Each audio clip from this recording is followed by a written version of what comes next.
Corona और lockdown की दोहरी मार से देश की अर्थव्यवस्था चौपट हो चुकी है, जिसे रफ्तार देने के लिए केंद्र सरकार ने 20 लाख करोड़ रुपए के राहत पैकेज का ऐलान किया। केंद्र सरकार के राहत पैकेज में एमएसएमई सेक्टर पर विशेष ध्यान दिया गया है, जिससे एमएसएमई सेक्टर एक बार फिर से खड़ा होने की कोशिश कर रहा है। लॉकडाउन और कोरोना के कारण एमएसएमई सेक्टर के कामकाज पर लगभग ब्रेक लग चुका है, जिससे इससे जुड़े लोगों को बड़ी परेशानियों का सामना करना पड़ा। इस दौरान इस इंडस्ट्री से जुड़े लोगों को किस तरह की परेशानियां हुई, इसे लेकर ईटीवी भारत संवाददाता धीरज सजवान ने राजधानी देहरादून के पटेल नगर स्थित माइक्रो इंडस्ट्रियल क्षेत्र के कई प्लांटों का रुख किया। कोविड-19 के चलते तकरीबन 1.5 महीने के लॉकडाउन से उत्तराखंड के उद्योग जगत को किस तरह का असर पड़ा, ये जानने की कोशिश करेंगे। देहरादून पटेल नगर में मौजूद माइक्रो इंडस्ट्रियल एरिया में इस वक्त हम मौजूद है और जानेंगे यहाँ पे कुछ फैक्ट्रियों में जाकर कि वहाँ पर लोग किस तरह से काम कर रहे हैं और तकरीबन 1.5 महीने के लॉकडाउन से किस तरह का असर उनके उद्योग पर पड़ा है। इस कड़ी में सबसे पहले हमने बॉम्बे ड्राइंग स्टेशनरी स्टोर का रुख किया, जो राजधानी में तकरीबन 50 सालों से काम करते हुए स्कूलों और तकनीकी क्षेत्र में इस्तेमाल होने वाले ड्राइंग इंस्ट्रूमेंट बना रहा है। लॉकडाउन के कारण इस स्टोर के इंस्ट्रूमेंट की सप्लाई पूरी तरह से ठप हो चुकी है, जिसके कारण इनका कारोबार लगभग रुक गया है। प्रोडक्शन तो टोटली बंद हो गई है। हमने लगभग 7 वीक्स का प्रोडक्शन लॉस लिया है और हमारी सारी लेबर घर पे बैठी थी। कुछ यूनिट्स थे यहाँ पर जिनको एसेंशियल सर्विसेज में गवर्नमेंट ने परमिट करा था और हमारे स्टाफ का हमारे पे बहुत प्रेशर पड़ता था कि जी दूसरे फैक्ट्री चल रही है, आप क्यों नहीं चला रहे हो। बट क्या कर सकते हैं, शासन का आदेश था। तो कितने लोग तकरीबन आपके पास रोजगार के तहत जुड़े हुए हैं? हमारी इसमें जो ड्राइंग इंस्ट्रूमेंट के काम में हमारे पास लगभग 18 से 20 लोगों को रोजगार मिलता है।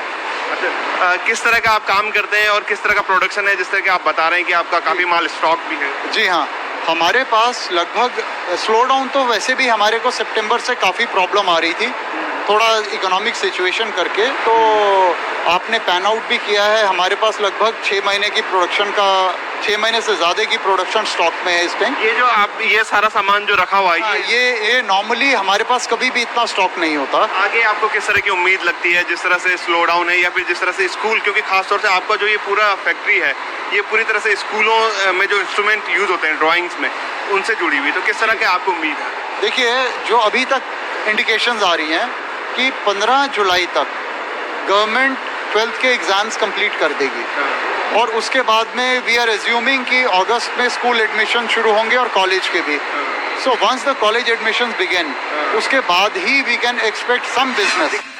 इसके बाद हमने पटेल नगर इंडस्ट्रियल स्टेट में ही मौजूद एक और factory Rahul scale private limited के प्रबंध निदेशक राहुल सिंघल से भी लॉकडाउन को लेकर बात की, जिसमें उन्होंने अपने अनुभवों को साझा किया।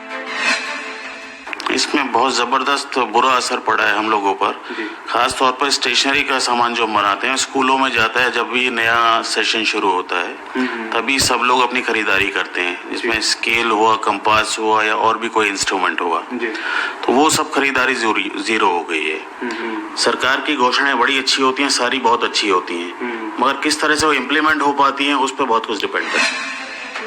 वहीं बात अगर डिफेंस के लिए मैन्युफैक्चरिंग करने वाली दास इलेक्ट्रॉनिक कंपनी की करें तो वहां भी कमोवेश यही हालात है।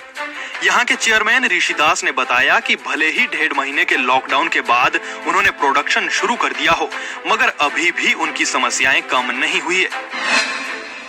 देखिए, लॉकडाउन जो हमारा रहा है वही 1.5 महीना, जैसे गवर्नमेंट ऑफ इंडिया ने रिक्वेस्ट किया था।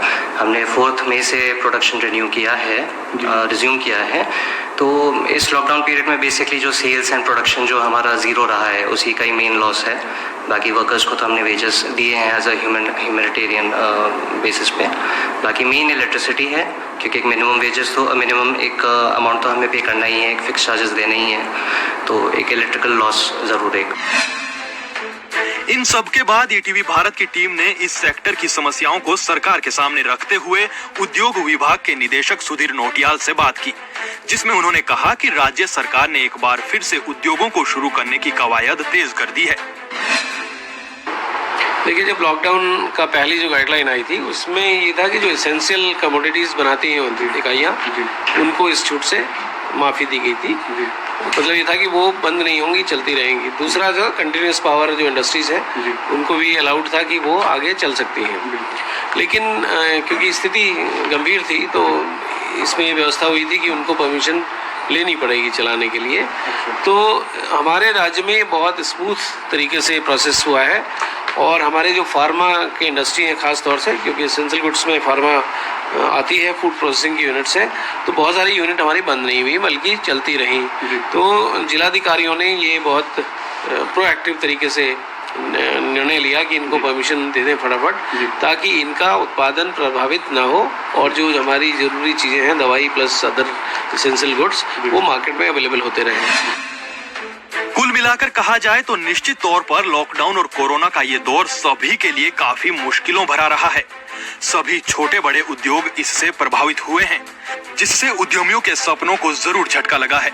मगर लॉकडाउन के तीसरे और चौथे चरण में सरकार ने इन्हें फिर से पटरी पर लाने की कवायद तेज कर दी है।